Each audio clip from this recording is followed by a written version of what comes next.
नमस्कार दोस्तों, आप सभी का स्वागत है दिल को दहला देने वाली हॉरर कहानी में। आज की जो भूतिया कहानी है यह दरौली की सच्ची घटित कहानी है। यह स्टोरी आज के 70 से 75 साल पहले की घटित है और मेरी मौसी के चाचा ससुर के साथ घटित है। मौसी के चाचा ससुर के ऊपर 2 आत्माएं आ गई थी और उन आत्माओं ने उनका हाल एकदम से बेहाल कर दिया और उनका जो दिमाग था वह खराब हो गया। उनकी कभी शादी नहीं हो पाई, उनका घर नहीं बस पाया और वह पूरी लाइफ पागलों की तरह बिताए। उनके साथ बहुत बुरा हो गया, वो भी बहुत ही कम एज में। तो चलिए बिना देर किए इस कहानी को स्टार्ट करते हैं और बताते हैं कि एक्चुअल में दरौली में क्या हुआ था। दोस्तों, आज से 70 से 75 साल पहले की बात है। रंजीत नाम के एक आदमी थे, उनको एक दिन बहुत तेज की पोटी आती है, वो भी सुबह के टाइम पे। उनको समय का अंदाजा नहीं हुआ।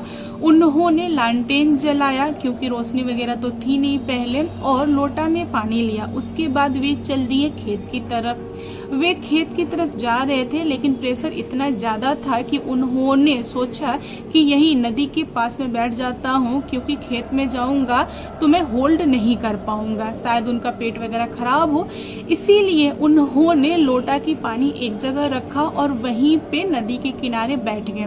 बरसात का समय था, गंगा जी के अंदर बहुत ज्यादा पानी हो गया था, इसीलिए गंगा जी ने बहुत दूरी तक अपना प्रकोप डाला हुआ था, यानी कि बाढ़ वगैरह आया था। बाढ़ आ जाने के बाद से जो पानी वापस चला जाता है तो खेत वगैरह में, रास्ते वगैरह पे थोड़ा थोड़ा पानी रह जाता है। उस टाइप की पानी थी जहाँ पे वे पोटी करने के लिए बैठे थे। बैठे बैठे उन्होंने ध्यान दिया कि 2 बिच्छू आपस में चिपके हुए जा रहे हैं। उनको मस्ती सूझी। उन्होंने सोचा कि इस बिच्छू को पकड़ लेते हैं, सुबह धागा बांधकर इसको घुमाएंगे, नचाएंगे। उन्होंने क्या किया कि लोटा का पानी नीचे गिरा दिया और लकड़ी के सहारे अपनी लोटा के अंदर बिच्छू को डाल दिए और ऊपर से किसी चीज से बिच्छू को ढक दिए। दोनों बिच्छू लोटा के अंदर आ गया। उसके बाद वे घर आए, घर आकर वे सो गए। फिर अगले सुबह रंजीत जी के घर वाले उठे तो उन लोगों ने पाया कि रंजीत जी की हालत बहुत ज्यादा खराब है। वह बहुत ज्यादा कांप रहे हैं, उनका शरीर तौ रहा है और उनका दिमाग काम नहीं कर रहा। अजीब तरह की हरकतें कर रहे हैं, पूरे शरीर पर चोट की निशान है, मानो जैसे कि किसी ने मारा हो, बहुत भयानक मारा हो। और उनके मुंह के अंदर, कान के अंदर, नाक के अंदर मिट्टी ठुसा हुआ है। उनकी हालत देख के घर वाले डर गए। घर वालों ने उनको नहलाया, धुलाया और जो घरेलू इलाज होता है वह सब किया, क्योंकि उनके पूरे शरीर पे गोबर, मिट्टी, कीचड़ वगैरह लगा था। घर वालों को समझा नहीं कि यह सब कुछ कैसे और कहां से हुआ। घर वाले रंजीत जी के ऊपर नजर रखने लगे। रंजीत जी मौका पाते से ही भागते थे पानी के तरफ, मानो कि उनका जो भी प्राण हो पानी में बसा हो। वह छोटी छोटी चीज को लेकर पानी पानी चिल्लाते थे। घर वाला खाना के लिए पूछे तो पानी मांगते थे। घर वाले उनकी इस हरकत से परेशान हो गए थे। घर वाले रंजीत जी को बांध के रखना स्टार्ट कर दिए, लेकिन उनके अंदर इतनी ताकत थी कि वह रस्सी तोड़ देते थे, जंजीर तोड़ देते थे और भाग जाते थे पानी के लिए। जहां उनको पानी मिल जाता था वहां पर वह अपना पूरा का पूरा सर धंसा लेते थे, मानो कहीं मिट्टी पर थोड़ा सा पानी हो, 1 गिलास पानी गिरा हुआ हो, वहां पर वह उल्टा लटक जाते थे और पूरा का पूरा सर मिट्टी के अंदर डाल देते थे। उसके बाद उनको सांस नहीं आती थी, उनका सिर्फ आधा शरीर दिखता था। अगर किसी की नजर पड़ी तो मिट्टी को खोद कर उनको निकाला जाता था। घर वाले इस चीज से बहुत ज्यादा परेशान थे, लेकिन उनके पास कोई हल नहीं था।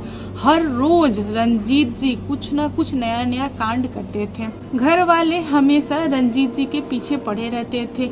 एक दिन की बात है, उन्होंने खुद को नाला के अंदर डुबो लिया था, एकदम बुरी तरह से डुबोया था।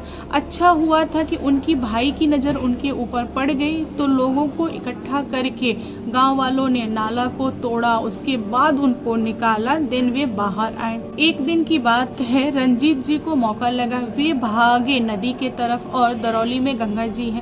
गंगा जी के अंदर उन्होंने छलांग लगा दी, उसके बाद खुद को मिट्टी के अंदर धंसा लिया। गंगा जी के अंदर बहुत ज्यादा बालू था, मिट्टी था, इसीलिए वह पूरा का पूरा अंदर धंस चुके थे। उनको ढूंढने के लिए पूरे गांव के लोग नदी में कूद गए। पता नहीं कैसे लोगों ने उनको बचा के बाहर निकाला। उनकी हालत बहुत खराब थी, मतलब ऐसा लग नहीं रहा था कि वह इंसान बचेगा। किसी ने रंजीत जी की दादी को बताया कि देखिए, अगर आप चाहती हैं इस बच्चा को बचाने के लिए तो इसको किसी तांत्रिक से दिखाइए, झाड़ फूक वगैरह कराइए। मुझे तो ऐसा लग रहा है कि इसके ऊपर कोई आत्मा है, तभी तो यह पागलों की तरह हरकतें कर रहा है। आप लोगों ने कभी नोटिस किया है, इसको सिर्फ पानी चाहिए जीने के लिए। यह बहुत दिनों से सिर्फ और सिर्फ पानी ले रहा है। कभी खाते हुए देखा है आप लोगों ने? कभी खाना नहीं खाता है, फिर भी यह जीवित है। अंदर से तड़प रहा है, दर्द से करा रहा है, हर कुछ टाइम पे पानी मांग रहा है। इसका मतलब इसके ऊपर किसी ने कुछ किया हुआ है। तो आप लोग सतर्क हो जाइए। अगर इसे बचाना है तो मात्र एक ही उपाय है कि इसे दिखाइए तांत्रिक से। तब रंजीत जी की दादी ने तांत्रिक वगैरह का पता लगाना स्टार्ट किया। उनको किसी तांत्रिक के बारे में पता चला, फिर वह अपने बेटे को लेके पहुंची तांत्रिक के पास। रंजीत जी को देखते से ही तांत्रिक समझ गया कि इनके ऊपर बहुत भारी आत्मा है। तब तांत्रिक ने अपना झाड़ फूक वगैरह किया। उसके बाद उसने आत्मा से बात किया और पूछा कि कहाँ से आए हो, आखिर क्यों पकड़ा है, इसने क्या गलती किया है, क्यों इसे सता रहे हो, कब छोड़ोगे। तब आत्मा ने बताया कि देखो, मैंने इसे जानबूझ के नहीं पकड़ा, और दूसरी चीज कि इसने मुझे खुद इनवाइट किया, इसीलिए मैंने पकड़ा है। इसने मुझे पहले परेशान किया, इसीलिए मैंने पकड़ा है। तांत्रिक पूछा कि कैसे इसने तुम्हें इनवाइट किया, कैसे तुम्हें परेशान किया, खुल के बताओ, यहाँ पर बुझावल मत बुझाओ। तब उस आत्मा ने बताया कि देखो, हम पति पत्नी दोनों जा रहे थे अपने रास्ते से। इसने हमें पानी से निकालकर लोटा में कस लिया, उसके बाद घर पे लेके आया। फिर इसने लोटा से ढक्कन हटाया, और जैसे ही ढक्कन हटाया, मेरा तो पारा बहुत ज्यादा गर्म था, क्योंकि बहुत टाइम से मैंने पानी को नहीं देखा था, मैं पानी के अंदर नहीं था, इसीलिए इसके शरीर में प्रवेश कर गया और इसके शरीर के माध्यम से मैं पानी लेता गया।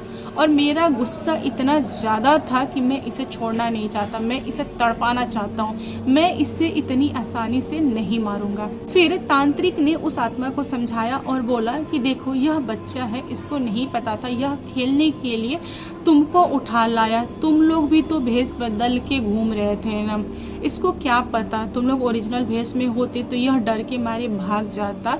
इसने खेलने के मकसद से लाया है, सो इसे माफ कर दो, इसे जो भी गलती हुई है भूल जाओ, छोड़ दो। लेकिन वह आत्मा हार मानने के लिए तैयार नहीं था। फिर आत्माओं ने बताया कि देखिए, बहुत टाइम से हम गंगा जी में रह रहे हैं, हमने कभी भी किसी का कुछ भी नहीं बिगाड़ा, हमने कभी किसी को पकड़ा नहीं, क्योंकि हम बुरे आत्मा नहीं हैं, हमें किसी से मतलब नहीं होता है, हम सिर्फ और सिर्फ अपने में खुश रहते हैं। लेकिन इसने क्या किया, इसने जबरन पकड़ा है। और रंजीत जी के अंदर एक नहीं 2 आत्मा था, मतलब हस्बैंड वाइफ दोनों उन्हीं के बॉडी में थे, इसीलिए दोनों मिलकर उनको तड़पाते थे। तांत्रिक के बहुत बार रिक्वेस्ट करने पर उन दोनों आत्माओं ने बोला कि ठीक है, छोड़ देंगे, लेकिन आगे से ध्यान रखना कि यह किसी के साथ कुछ ऐसा ना करे। तांत्रिक बोला कि ठीक है, प्लीज छोड़ दो, बहुत ज्यादा मेहरबानी होगी। फिर उन दोनों आत्माओं ने रंजीत जी के मुंह से निकले और एक धुएं की तरह निकल के वे फिर गंगा जी के पास चले गए और जैसे रहते थे पहले वैसा ही रहने लगे। इधर रंजीत जी जब होश में आए तो इनका दिमाग काम नहीं कर रहा था, यह दिमाग से अधकपारी हो गए थे, जिसका मतलब होता है कि आधा पागल हो गए थे। कभी कभी सही रहते थे, कभी कभी यह अजीब हरकतें करते थे, क्योंकि जो आत्माएं थी इनको हमेशा मिट्टी में बालू में धंसा के रखते थे, इसीलिए इनके दिमाग पे बहुत ज्यादा असर हुआ। बहुत ज्यादा आत्माओं ने मारा था, पीटा था, अंदर से तड़पाया था, इसकी वजह से। और आगे चलकर उनकी शादी नहीं हुई, इसीलिए उनका घर परिवार वगैरह नहीं बचा। वह काफी टाइम तक जीवित रहे एंड देन बाद में दुनिया छोड़े, मतलब पूरी आयु कंप्लीट करके ही दुनिया छोड़े। और यह बात पूरे गांव में धुएं की तरह फैल गई थी। लोग सतर्क हो गए थे, क्योंकि गांव में क्या होता था कि पहले के समय में बाथरूम वगैरह नहीं होता था, इसीलिए लोग क्या करते थे कि लालटेन ले लेते थे, टॉर्च ले लेते थे, लोटा में पानी ले लेते थे और सुबह शाम बाथरूम के लिए बाहर जाया करते थे खेतों में। लेकिन धीरे धीरे यह सारी चीजें खत्म हो गई और पहले के समय में गांव में बहुत ज्यादा आत्माएं दिखती थी अंधेरे में। अभी तो रोशनी हो गई है, इसलिए आत्माएं कम दिखती हैं। पहले की आत्माएं बहुत ज्यादा पावरफुल होती थी। दोस्तों, दरौली में यह बात सब जानते हैं कि जो बिच्छू बन के घूम रहे थे दोनों आत्माएं, वे हस्बैंड वाइफ थे और मछुआरे थे। एक दिन की बात है, मछुआरा जो है वह अपनी वाइफ को ले जाता है नहलाने के लिए। नहान का समय था और उसको भी नहीं पता चला था, वह भी सुबह सुबह चला गया था नदी के किनारे नहाने के लिए।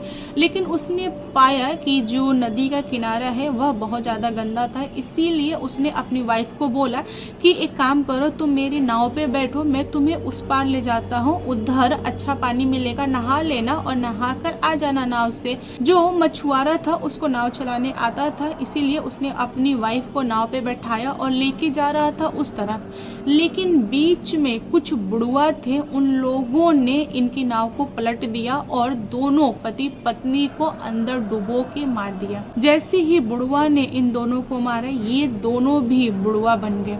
बुढ़वा यानी कि जल पिशाचनी। उस दिन के बाद से ये लोग उसी रूप में घूमते थे, किसी को परेशान नहीं करते थे। लेकिन यहाँ पर रंजीत जी की एक छोटी सी गलती के वजह से इन दोनों ने उनको पकड़ लिया था। बाद में रंजीत जी को छोड़ भी दिया था, लेकिन आधा पागल करके छोड़ा। तो दोस्तों, इस पर आप लोग का क्या कहना है कमेंट करके बताइएगा। कहानी पसंद आए तो प्लीज लाइक एंड शेयर कीजिएगा और मेरे चैनल पे न्यू आए हो तो चैनल को सब्सक्राइब करना। Thank you, bye bye.